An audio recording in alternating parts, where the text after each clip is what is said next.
हरि ओम। गुरु ब्रह्मा गुरु विष्णु गुरुदेव महेश्वरा गुरु साक्षात् परब्रह्म तस्मै श्री गुरुवे नमः। ओम आदौ देवकी देवगर्भजननं गोपीगिरिवर्धनं मायापूतनजीवतापहरणं गोवर्धनो धारणं कंसच्छेदनकौरवादिहननं कुन्तीसुतापालनम् एतत् श्रीमद्भागवतं पुराणकथितं श्रीकृष्णलीलामृतं निगमकल्पतरोर्गलितं फलं शुकमुखाद्रवमृतसंयुतं पिबत भागवतं रसमालया मुहुरहो रसिका भूरि भावुका। भगवान श्री कृष्णचंद्र नारायण जी के चरण कमलों में नतमस्तक होकर के मैं ये श्रीमद् भागवत महापुराण के 10वें स्कंद के उत्तरार्ध में सप्तपंचाशतमा मान्य 57वां अध्याय करने जा रहा हूँ, जो इस प्रकार है। श्री शुकवाच। आज का प्रसंग है समंतक हरण शतधन्वा का उद्धार और अक्रूर जी को फिर से द्वारका बुलाना। श्री शुकवाच।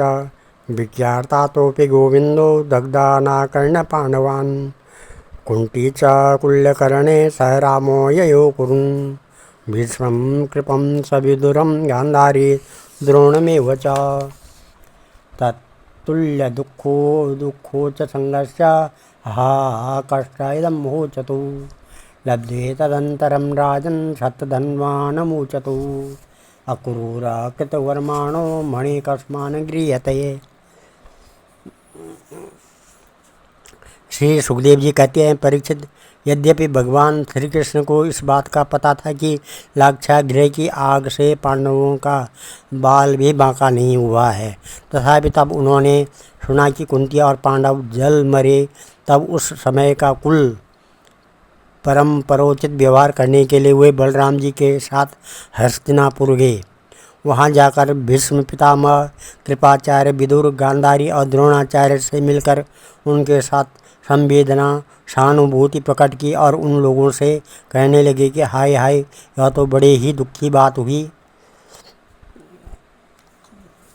योस्मद्यं सप्रेच्छ्रुत्य कन्यारतं विग्रहान् कृष्णायादन सत्राजित् कस्माद् भ्रातर रमण्युयात् एवं भिन्ना तरिस्ताभ्यं सत्राजितं सत्तमः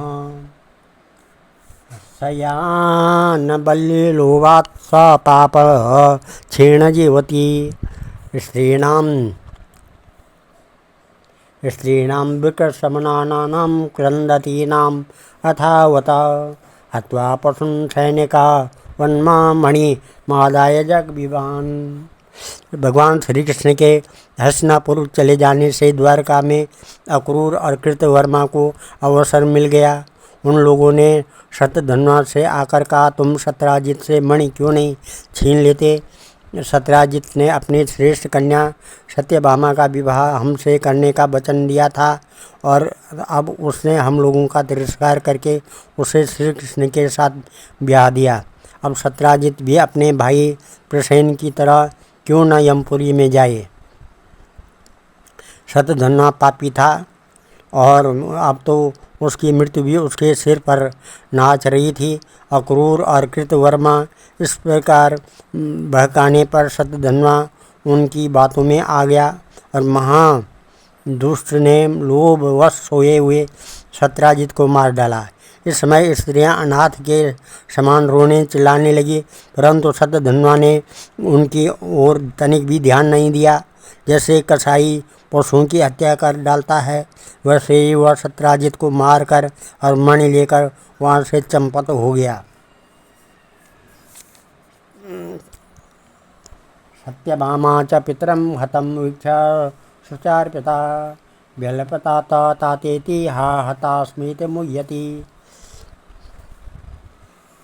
तैलद्रोणमृतं प्राश जगाम गजसाययम् कृष्णाय भीतार्थाय तप्ता चख्यो पितुर्वर्धमं तदा कर्णेश्वरो राजन् श्रुत्यानुलोकताम् ओहो न परमं कर्षम् इत्यात्राक्षो विलेपतुः आगत्य भगवास्तस्मात् सभार्या साग्रज परं शतधन्वा नमारेभे हन्तुं हर्तुं मणिं तथा। सत्यभामा जी को याद देकर कि मेरे पिता मार डाले गए हैं बड़ा शोक हुआ और वे हाय पिताजी मैं मारी गई इस प्रकार पुकार कर विलाप करने लगी।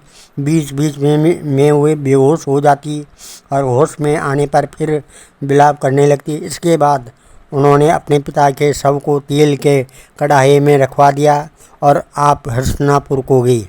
उन्होंने बड़े दुख से भगवान श्री कृष्ण को अपने पिता की हत्या का वृतांत सुनाया।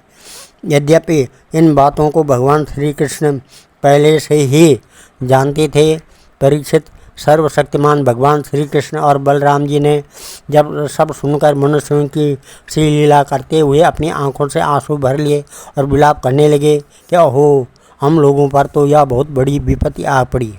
इसके बाद भगवान श्री कृष्ण सत्यभामा जी और बलराम जी के साथ हस्तिनापुर से द्वारका लौट आए और शतधन्वा को मारने तथा उससे मणि छीनने का उद्योग करने लगे।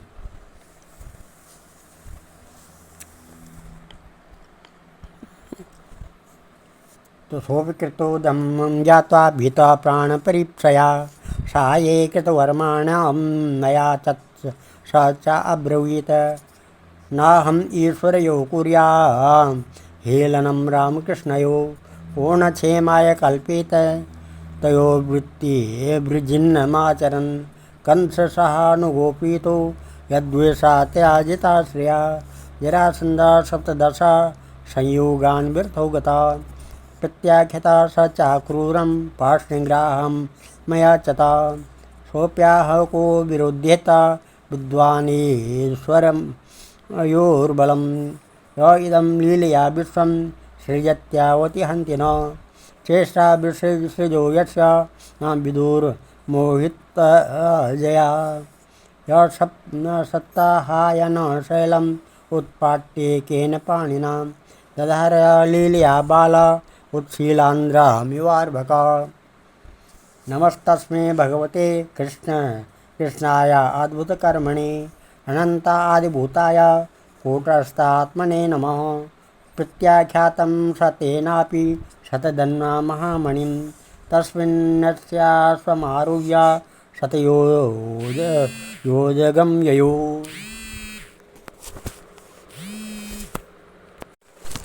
पृच्छान स्वातेनापि शतधन्वा महामणिं तस्मिन्नस्याश्वमारुह्य शतयोजनयो गरुडध्वजमाहूय रथं राम जनार्दनो अन्वयातं महावेगे ऐश्वर्येश्वराजन् कुरुध्वहम् मिथिलायाम् उपवने विसृज्य पततमहं पदिभ्यां धावत सन्त्रस्ता कृष्णोऽप्याद्रवदरुषा पदातेर्बहुवास्तस्य पदातिस्तिग्मणिमिना चक्रेण शिरा उत्सृकृत्य भाष्यो व्यचनोन्मणिम्। इस प्रकार से जब शतधन्वा को यह मालूम हुआ कि भगवान श्री कृष्ण मुझे मारने का उद्योग कर रहे हैं तब वह बहुत डर गया और अपने प्राण बचाने के लिए उसने कृतवर्मा से सहायता मांगी। तब कृतवर्मा ने कहा भगवान श्री कृष्ण और बलराम जी सर्वशक्तिमान ईश्वर हैं, मैं उनका सामना नहीं कर सकता। भला ऐसा कौन है जो उनके साथ बैर बांधकर इस लोक और परलोक में सकुशल रह सके। तुम जानते हो कि कंस उन्हीं से द्वेष करने के कारण राजलक्ष्मी को खो बैठा और अपने अनुयायियों के साथ मारा गया। जरासंध जैसे सूरवीर को भी उनके सामने 17 बार मैदान में हार कर बिना रथ के ही अपनी राजधानी में लौट जाना पड़ा था। जब कृतवर्मा ने उसे इस प्रकार टकासा जवाब दे दिया तब शतधन्वा ने सहायता के लिए अक्रूर जी से प्रार्थना की। उन्होंने कहा भाई ऐसा कौन कौन है जो सर्वशक्तिमान भगवान का बल पौरुष जानकर भी उनसे बैर विरोध ठाने। जो भगवान खेल खेल में ही इस विश्व की रचना, रक्षा और संहार करते हैं तथा जो कब क्या करना चाहते हैं इस बात को माया से मोहित ब्रह्मा आदि विश्व विधाता भी नहीं समझ पाते। जिन्होंने 7 वर्ष की अवस्था में जब वे निरे बालक थे, एक हाथ से ही गिरिराज गोवर्धन को उखाड़ लिया और जैसे नन्हे नन्हे बच्चे बरसाती छत्ते को उखाड़ कर हाथ में रख लेते हैं, वैसे ही खेल खेल में 7 दिनों तक उसे उठाए रखा। मैं तो उन भगवान श्री कृष्ण को नमस्कार करता हूँ। उनके कर्म अद्भुत हैं। वे अनंत अनादि एक रस और आत्म रूप हैं। मैं उन्हें नमस्कार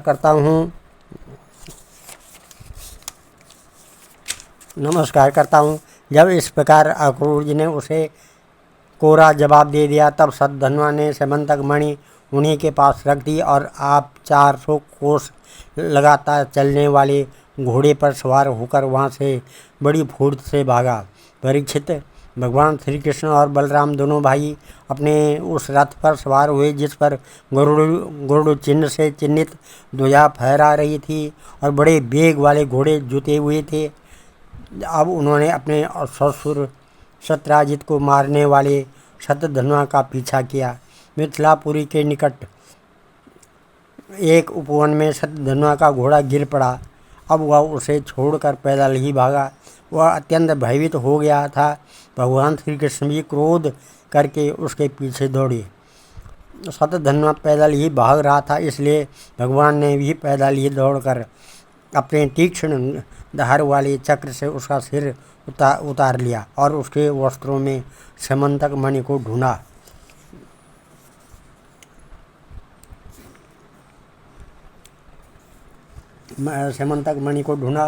इस प्रकार से अलब्धा मणिरागत्या कृष्ण आग्राह जान्तिकां मृताता शतधनुर्मणिस्तत्र न विद्यते। ततो आह बलो नूनं स मणि शतधन्वना कस्मिंश्चित् पुरुषे न्यस्ता तमन्वेषं पुरं व्रजा। अहं विदेह इच्छामि द्रष्टुं प्रियतमं मम इत्युक्त्वा मिथिलां राजन् विवेश यदुनन्दनः। तं दृष्ट्वा स उत्थाय मैथिली प्रीतमानसा अर्ह्यमानस विधिवत् अर्हणीयं समर्हणे। वास तस्यां कतिर्चिन्मिथिलां समं विभु मानिता प्रीतियुक्तेन जनकेन महात्मना। ततो शिक्षितगदां काले धर्तराष्ट्रः सुयोधनः केशवो द्वारकामीत्य निधनं शतधन्वना अप्राप्तिं च मणे प्राह प्रियाया प्रियकृद्विभु। ततः स कारयामास क्रिया बन्धो हतस्य वे साकं सुहृद्भगवान् यायासु सां परायिकः। इस प्रकार से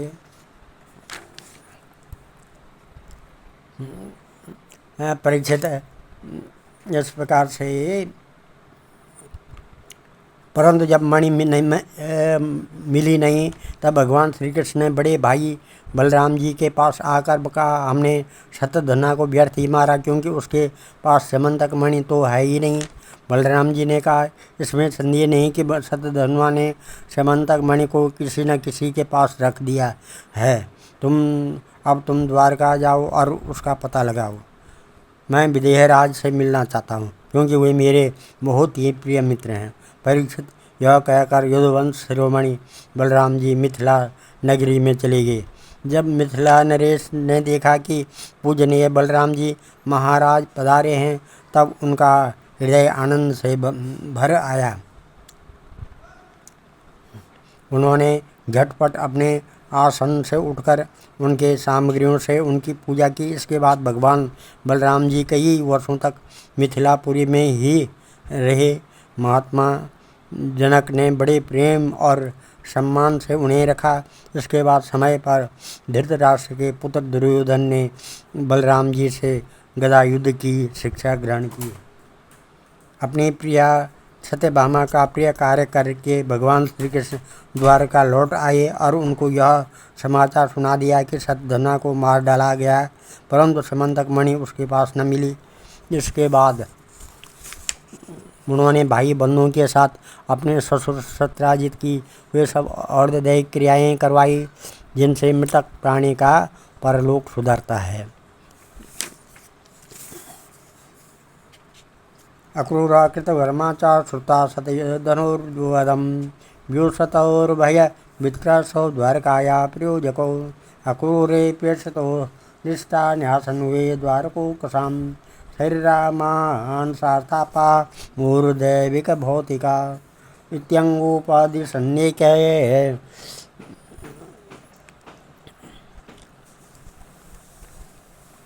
नेके विस्मृत्या प्रागुदाहृतं मुनिवासा निवासे किं घटेतारिष्टदर्शनं देववर्षति काशीसा स्वफल्काया गताय वे स्वसुतं गन्दिनं प्रादात् तुतो वर्षतस्मकाशितु तत्सुत तत्प्रभावो सावकुरुरो यत्र यत्र देवविवर्षते तत्र नोपतापा न मारिकः इदं वृद्धवचा श्रुत्वा नेतावादेह कारणम् इदं मत्वा समानाय प्राक्रूरं जनार्दनं पूजयित्वा विभासेनं कथयित्वा प्रिया कथा विज्ञाताखिला चित्तज्ञ शयमान उवाचः ननु दानपते न्यस्तत्वय्यास्ते सतधन्वना क्षमन्तको मणि श्रीमान् विदितपूर्वमेव च। अक्रूर और कृतवर्मा ने सतधन्वा को सत्यजित वध के लिए उत्तेजित किया था। इसलिए जब उन्होंने सुना कि भगवान श्री कृष्ण ने सतधन्वा को मार डाला है तब वे अत्यंत भयभीत होकर द्वारका से भाग खड़े हुए। परीक्षित, कुछ लोग मानते हैं कि अक्रूर के द्वारका से चले जाने पर द्वारका वासियों को बहुत प्रकार से अनिष्टों और अरिष्टों का सामना करना पड़ा। दैविक और भौतिक निमित्तों से बार बार वहाँ के नागरिकों को शारीरिक और मानसिक कष्ट सहना पड़ा। परंतु जो लोग ऐसा कहते हैं वे पहले कही हुई बातों को भूल जाते हैं। भला यह भी कभी संभव है कि जिन भगवान श्री कृष्ण में समस्त ऋषि मुनि निवास करते हैं उनके निवास स्थान द्वारका में उनके रहते कोई उपद्रव खड़ा हो जाए। उस समय नगर के बड़े बूढ़े लोगों ने कहा, एक बार काशी नरेश के राज्य में वर्षा नहीं हो रही थी, सूखा पड़ गया था। तब उन्होंने अपने राज्य में आए हुए अक्रूर के पिता स्वफल्क को अपनी पुत्री गांधिनी ब्याह दी। तब उस प्रदेश में वर्षा हुई। अक्रूर जी स्वफल्क के ही पुत्र हैं और इनका प्रभाव भी वैसा ही है। इसलिए जहाँ जहाँ अक्रूर रहते हैं वहाँ वहाँ खूब वर्षा होती है तथा किसी प्रकार कष्ट और महामारी आदि उपद्रव नहीं होते। परीक्षित, उन लोगों की बात सुनकर भगवान ने सोचा कि इस उपद्रव का यही कारण नहीं है। यह जानकर भी भगवान ने दूत भेजकर अक्रूर जी को ढूंढवाया और आने पर उनसे बातचीत की। भगवान ने उनका खूब स्वागत सत्कार किया और मीठी मीठी प्रेम की बातें कहकर उनसे संभाषण किया। परीक्षित, भगवान सबके चित्त का एक एक संकल्प देखते रहते हैं। इसलिए उन्होंने मुस्कुराते हुए अक्रूर से कहा, चाचा जी, आप दान धर्म के पालक हैं। हमें यह बात पहले से ही मालूम है कि सतधन्वा आपके पास यह समंतक मणि छोड़ गया है जो बड़ी ही प्रकाशमान और धन देने वाली है। आप जानते ही हैं कि सत्यजित के कोई पुत्र नहीं है, इसलिए उनकी लड़की ने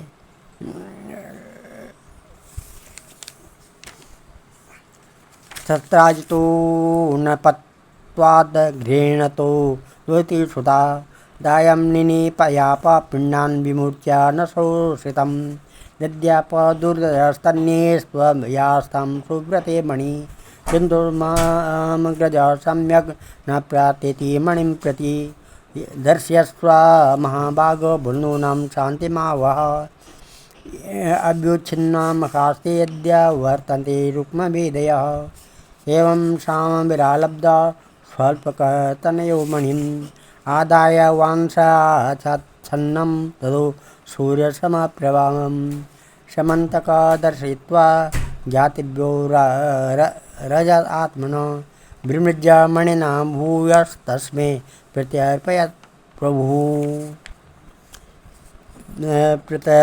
प्रभु। इस प्रकार से आप जानते ही हैं कि सत्यराजित कोई पुत्र नहीं है, इसलिए उनकी लड़की के लड़के उनके नाती ही उन्हें तिलांजलि और पिंडदान करेंगे, उनका ऋण चुकाएंगे और जो कुछ बच रहेगा उसके उत्तराधिकारी होंगे। इस प्रकार शास्त्रीय दृष्टि से यद्यपि समंतक मणि हमारे पुत्रों को ही मिलनी चाहिए, तथापि वह मणि आपके ही पास रहे, क्योंकि आप बड़े व्रतनिष्ठ और पवित्र आत्मा हैं तथा दूसरों के लिए उस मणि को रखना अत्यंत कठिन भी है। परंतु हमारे सामने एक बहुत बड़ी कठिनाई यह आ गई है कि हमारे बड़े भाई बलराम जी मणि के संबंध में मेरी बात का पूरा विश्वास नहीं करते हैं। इसलिए महाभाग्यवान अक्रूर जी, आप यह वह मणि दिखाकर हमें इष्ट मित्र बलराम जी, सत्यभामा और जाम्बवती का संदेह दूर कर दीजिए और उसके हृदय में शांति का संचार कीजिए। हमें पता है कि उसी मणि के प्रताप से आजकल आप लगातार ही ऐसे यज्ञ करते रहते हैं जिनमें सोने की वेदियाँ बनती हैं। परीक्षित, जब भगवान श्री कृष्ण ने इस प्रकार सांत्वना देकर उन्हें समझाया बुझाया, तब अक्रूर जी ने वस्त्र में लपेटी हुई सूर्य के समान प्रकाशमान वह मणि निकाली और भगवान श्री कृष्ण को दे दी। भगवान श्री कृष्ण ने वह समंतक मणि अपने जाति भाइयों को दिखाकर अपना कलंक दूर किया और उसे अपने पास रखने में समर्थ होने पर भी पुनः अक्रूर जी को लौटा दिया। यस्त्वेतत् भगवत ईश्वरस्य विष्णु विराड्यं वृजनहरं सुमंगलं च आख्याननं पठति शृण्वत्यनुस्मरेद्वा दुत्कीर्तिं दुरितमपूय याति शांतिम। सर्वशक्तिमान सर्वव्यापक भगवान श्री कृष्ण के पराक्रमों से परिपूर्ण यह आख्यान समस्त पापों, अपराधों और कलंकों का मार्जन करने वाला तथा परम मंगलमय है। जो इसे पढ़ता सुनता अथवा स्मरण करता है वह सब प्रकार की अपकीर्ति और पापों से छोड़कर शांति का अनुभव करता है। आज हम इस कथा को यहीं पर विराम देते हैं और कल 58वां अध्याय भगवान श्री कृष्ण के अन्यान्य विवाहों की कथा, जो और श्री कृष्ण भगवान ने जो और भी विवाह किए उनकी कथा के बारे में आएगा। ओम नमः ध्येयं सदा परिभवग्नमविष्टदोहं तीर्थात्पदं शिवविरञ्चनुतं शरण्यं भृत्यात्यहं प्रणतपालभवाब्धिपोतं वन्दे महापुरुषते चरणारविन्दं। सर्वे भवन्तु सुखिनः, सर्वे सन्तु निरामयाः, सर्वे भद्राणि पश्यन्तु, मा कश्चित् दुःखभाग् भवेत्। धन्यवाद।